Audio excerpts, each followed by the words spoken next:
All right, welcome to The Explainer. Today we're going to step into the dim, flickering light of what is truly one of the greatest plays of the 20th century, Tennessee Williams's The Glass Menagerie. Okay, so before we even meet the characters, we've got to wrap our heads around the world we're about to step into. See, this isn't your typical straightforward story. It's what's called a memory play. Now, what does that mean? It means everything we see is filtered through the mind of our narrator. So you can forget objective facts. The truth here is colored by emotion, the setting is shaped by regret and imagination. It's all subjective. And this is our guide, Tom Wingfield. He's not just a character in the play, he's also kind of standing outside of it, looking back. And he tells us, right up front, hey, what you're about to see isn't realism. It's not the gospel truth. It's his truth, and it's absolutely haunted by everything he felt back then and, everything he still feels now. So, let's step into that memory. We're going to the Wingfield apartment in 1930s St. Louis. And let me tell you, this place feels a whole lot more like a cage than a home. I mean, just look at this setup. Every single detail just screams confinement, right? The whole apartment is squeezed between these dark alleyways, and that neon sign from the Paradise Dance Hall across the way, that is just a constant, cruel joke. It's this flickering promise of a life of happiness happening right outside their window, a life they can see but absolutely cannot touch. And the fire escape? That's not just a fire escape. It's the only way out. It's the one tangible symbol of escape in this suffocating little world. Okay, so let's meet the family who's actually trapped inside this place. We're going to start with their daily life, this suffocating routine that just grinds them down day after day. This isn't just a schedule. It's more like a prison sentence, served in these tiny daily chunks. It all starts with their mother, Amanda, and her totally tyrannical rise and shine. It's this forced cheerfulness trying to paper over the quiet desperation of it all. Every single moment is just loaded with resentment. You've got Tom, who hates his soul-crushing warehouse job, and Amanda, just horrified that her daughter Laura has dropped out of business college and has, well, no prospects. And this right here, this is the central conflict in a nutshell. It's a total clash of worlds. On one side, you have Amanda's memory of the past, this beautiful, romanticized world of Southern charm, gentlemen callers, and fields of jonquils. And on the other side, the grim, bleak present for her kids, Tom and Laura. A smelly warehouse, a leg brace, crippling shyness. These two realities aren't just coexisting. They are at war with each other inside that tiny apartment. And you have to understand where Amanda is coming from. Her obsession with the past, it's fueled by a very real, very raw fear of the future. I mean, think about it. This is the Great Depression. For a young woman back then with no practical skills and no husband, well, she was basically doomed. The world was a terrifying place.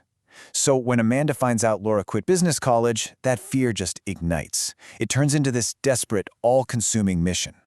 And that mission has one single target, one great hope that pretty much hangs over the entire rest of the play. Amanda doesn't just sit around and hope. Oh no, she launches this plan like a military general. She practically wills a gentleman caller into existence. She gets on the phone, sells magazine subscriptions, weaponizing her faded Southern charm just to fund the whole operation. She's pouring every single ounce of the family's hope and their very limited money into this one single fateful evening. And the guy Tom brings home, he's not just some random coworker. It's Jim O'Connor. He's this figure from Laura's past, the high school hero, the golden boy. He's even the one who gave her the nickname Blue Roses. So, Jim represents everything the Wingfields are not. He's a symbol of the normal world, a believer in the American dream. He's taking night classes, trying to better himself. He's all about the future, while they're just completely stuck in the past. So, the stage is set. Amanda's worked her magic on the apartment, and the whole family is basically holding its breath as Jim walks through the door. So after this super tense dinner with Amanda laying the charm on thick, Jim is finally left alone with Laura. And his easygoing nature, it works. He actually manages to coax the painfully shy Laura out of her shell. He even gets her to dance with him. And just for a second, as they're dancing to the music from the Victrola, you see this tiny flicker of what a normal, happy life could actually look like for her. And then it happens. A clumsy moment. They bump into the little table, and Laura's most precious glass animal, the unicorn, the one that's just as unique and fragile as she is, It falls, and the little glass horn breaks right off. But her reaction is, wow. It's not what you'd expect. She's not devastated. She seems almost relieved. She says, now it's just like the other horses. Think about that. By being broken, the unicorn has lost the very thing that made it different, that made it a freak. It's become normal. And that's just a gut punch of an insight into how Laura sees herself, isn't it? That maybe being damaged is worth it, if it means you can finally fit in. And Jim, he's caught up in the moment. He tells Laura she's pretty, that she's special, that this shyness is all in her head. And for one beautiful, shining moment, you really believe it. A whole different future seems possible for her. And then he kisses her. And just like that, reality crashes down. Hard. Jim pulls back, all flustered, and he delivers the killing blow. He's engaged to be married. The kiss was a mistake. He got carried away. The whole evening, this whole elaborate campaign Amanda built, it was all for nothing. It was built on a complete fantasy.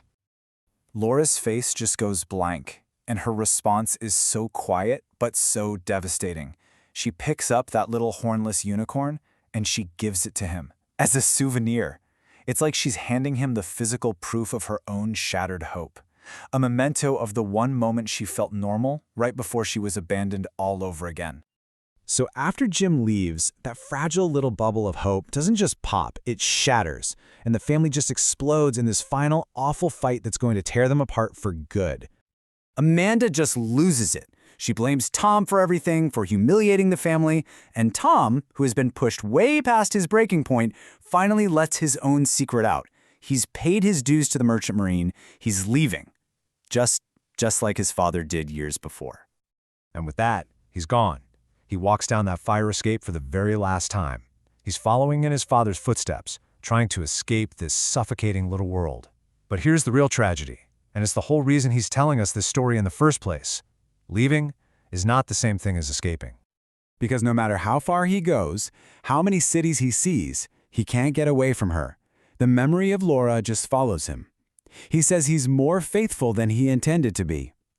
He'll see a piece of colored glass in a shop window or hear a bit of music, and bam, there she is, his sister's face touching his shoulder.